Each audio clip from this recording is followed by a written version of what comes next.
Өйткені қыздардың жымыңдап шошақай болып кетуіне де еркектер кінәлі. Өйткені біз еркектер шашқа қарайтын болып кеттік, фигураға қарайтын болып кеттік, макияжға қарайтын болып кеттік, қолдарындағы маниктерге, аяқтарындағы педикюрға қарайтын болдық. Қазір еркектерге сол құндылық болғаннан кейін оны әйелдердің несін көресің онда?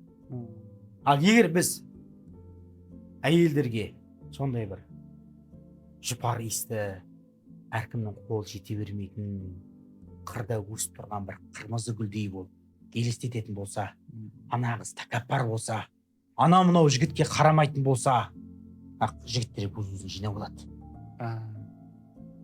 Қолтығына иіс шығып тұрған жұпа, аяғына шошып па, нәскиін тесік емес па деп көз-көздеріне қарап алады бұл жерде.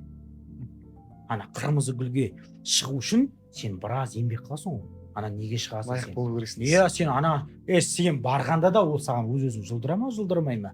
Ол екінші сұрақ ол уже.